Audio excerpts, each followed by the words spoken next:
Les amis, bonjour, Harry Mariette.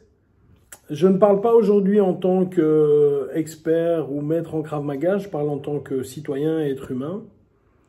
Je vais parler des 4 policiers qui sont morts à Paris il y a quelques jours.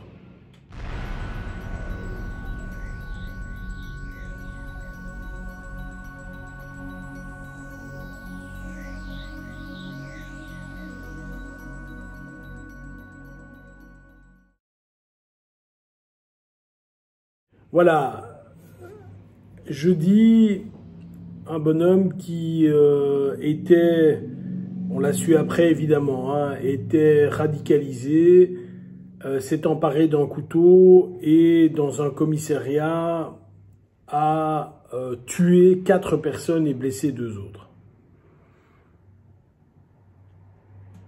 Il y a évidemment derrière cet acte, alors je vais directement balancer parce que c'est pas mon propos, le fait qu'il soit musulman ou pas musulman, qu'il soit radicalisé ou pas radicalisé, la justice va trancher, on est encore en train de voir si oui, si non, et à la limite, c'est pas du tout mon propos.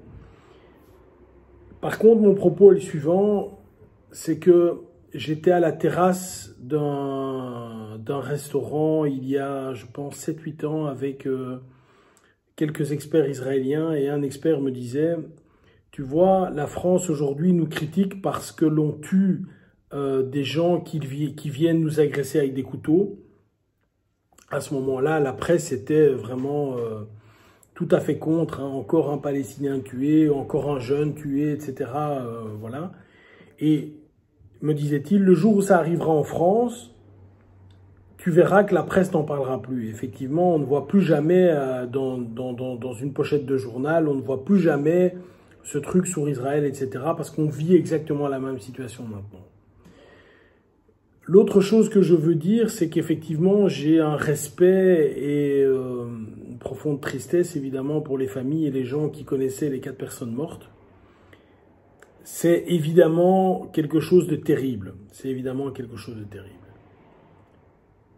À côté de cela, il y a quand même quelques interrogations. La première interrogation que j'ai, les amis, c'est que aujourd'hui, vous le voyez, un attentat, 4 policiers tués, ça se fait dans l'indifférence générale. Tout le monde s'en fiche. C'est-à-dire que si ça avait eu lieu il y a 5 ans, allez, à la limite, on arrêtait de travailler, on s'inquiétait, on avait peur. Maintenant, tout le monde a parfaitement intégré dans son quotidien le fait que les attentats arrivent, que c'est un petit peu comme la pluie ou comme la neige ou comme, je sais pas, tu passes et puis il y a quelque chose qui tombe d'un balcon et ça tombe sur ta tête, t'as pas de chance. Donc voilà, on se dit voilà, ça fait partie du jeu, on le sait, ça arrive. Du côté des musulmans, moi, je reste avec la même idée tout le temps. C'est pas ta religion qui fait ça, c'est un voyou. Et sous l'excuse de la religion, tu fais des choses qui sont innommables. Et quelque part, la religion, entre guillemets, tu la prends comme couverture pour te dire « Ah ben voilà, j'ai agi selon une cause, mais je n'en crois rien. » Je rappelle que le Anton Breivik, là, qui a fait le truc, je sais plus, dans les pays nordiques, là, il n'était pas du tout musulman. Mais évidemment, lui, c'était un catholique et on voyait ça de ce côté-là. Donc, je pense que le fou va toujours se chercher une excuse, etc. Maintenant, il y a une réflexion que j'ai et que je veux que tout le monde comprenne bien. Le gars prend un couteau, c'est une personne seule avec un couteau, il tue 4 policiers. En réalité, on apprend qu'il y a 3 policiers et une stagiaire ou je ne sais pas quoi. Mais ces gens sont destinés à nous défendre. J'avais fait le même type de vidéo lorsque c'était arrivé à Liège, où une personne avec un couteau avait tué 2 policiers et s'était emparé de leurs armes. On a eu la chance, ça ne s'est pas reproduit à Paris aujourd'hui. Mais je veux quand même expliquer ou faire comprendre, je ne sais pas qui va écouter cette vidéo, mais si même un homme armé d'un couteau est capable de tuer 4 policiers dans un commissariat, donc là où il y a plein d'hommes armés, entraînés, etc., en tant que kidam, je me pose quand même la question dans la possibilité ou la faculté qu'ont ces gens à réellement nous défendre. Je répète, parce que peut-être, voilà, un gars dans un commissariat avec un couteau tue 4 policiers.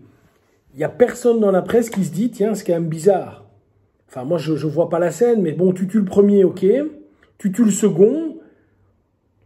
Je ne peux pas imaginer qu'il n'y ait pas déjà 2 ou 3 armes pointées dans ta direction. Je ne peux pas l'imaginer. Ou alors, je connais mal le fonctionnement.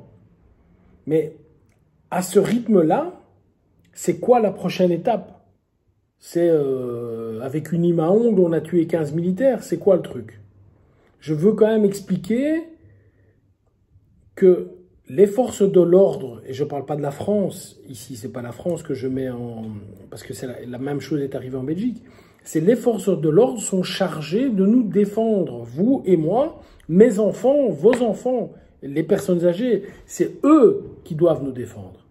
Et là où je ne comprends pas, c'est que quand ils sont confrontés à une situation où on a un couteau par rapport à des pistolets, même s'ils sont attaqués par surprise, hein, je l'entends, hein, on ne s'attend pas à ça. Je comprends totalement et je sais que je vais avoir des policiers qui vont me dire des choses comme quoi c'est pas bien, etc. Mais et je suis très triste pour les gens qui sont morts. Donc je marche sur des œufs et peut-être que ma parole ma pensée ne va pas être comprise. Mais je veux quand même exprimer ceci, c'est que ces policiers sont chargés de nous défendre. Si même vous, messieurs les policiers, vous vous faites cueillir à 1 contre 4 et qu'il vous tue, qu'il tue 4 personnes en blesse 2 autres, j'ai peur. Je ne peux pas dire autre chose. J'ai peur en tant que citoyen. Je me dis, j'ai peur. Qui va nous défendre? Qui? Moi, je connais la réponse. J'ai expliqué ça dans d'autres vidéos. Ma défense personnelle, je la gère moi-même. Mais tout le monde ne fait pas des arts martiaux depuis 20 ans, 30 ans, etc. Il faut quand même des gens qui puissent protéger les plus faibles. Et ça, je ne sais pas le faire. C'est pas mon rôle dans la société. Ni moi, ni d'autres. Hein. Et je mets même pas le Krav Maga là-dedans. C'est vraiment Harry qui vous parle et pas le master de ceci ou de cela. Et donc, moi, j'ai peur. C'est-à-dire que je me dis, tiens, les gens qui sont censés être en front line, la première ligne face au danger, c'est-à-dire la police, est-ce que ces gens sont assez entraînés? La réponse est non. Non, que ce soit en France ou en Belgique, je vois que c'est non. Est-ce que ces gens sont au fait des dernières techniques de self-défense, etc. La réponse est non. La réponse est non. Alors évidemment, on va avoir là-dedans un pourcentage plus ou moins grand de gens, quand je dis plus ou moins grand, c'est 1, 2, 3, 4% peut-être, de gens qui pratiquent à côté des disciplines de self-défense ou de pied-point ou que sais-je, qui sauront se débrouiller, mais je parle ici de l'institution policière. Est-ce que l'institution prend en charge l'entraînement de ces gens? C'est ça qui m'inquiète. Donc je rassure, c'est pas le policier qui est là à faire son boulot tous les jours, c'est pas lui que je pointe du doigt, c'est vraiment l'institution. C'est eux qui sont chargés de nous défendre et ça me fait très peur. Ça me fait très peur. Et donc, moi, j'avais fait le même type de vidéo pour la tuerie qu'il y avait eu à Liège et j'avais dit, voilà, j'offre à tous les policiers qui veulent, donc je suis en Belgique, dans toute mon organisation, j'offre 3 mois d'entraînement gratuit à tous les policiers qui veulent. Vous savez combien de personnes, cette vidéo a été vue des milliers de fois, bien sûr, vous savez combien de personnes sont venues en tant que policiers pour s'entraîner? 0. 0. J'ai pas eu un policier qui s'est présenté et qui se dit, tiens, aujourd'hui, la violence fait partie maintenant de mon quotidien, je risque ma vie en étant sur le terrain, j'en ai pas un qui s'est présenté. Alors, je veux même pas jeter la pierre encore une fois sur les policiers, j'ai pas un capitaine ou un commandant qui m'a appelé ou où on m'a contacté pour donner des cours. Personne. Personne. Je parle de la Belgique ici. Je me demande qui entraîne ces gens. Je me demande quel est leur rythme d'entraînement. Je me demande. En tout cas, moi, je reste avec une grosse question. Et je reviens sur le fait qu'il soit radicalisé ou pas. Ça ne change rien. Un terroriste est un terroriste. Qu'il se batte pour une idée religieuse, politique ou pour quelqu'un qui tue et quelqu'un qui tue. Point. Je constate aujourd'hui que même dans un commissariat, il est pas possible de stopper cette personne sans que celle-ci n'ait tué 2, 3, 4 personnes avant. Et ça m'inquiète horriblement. Voilà. Bye bye les gars.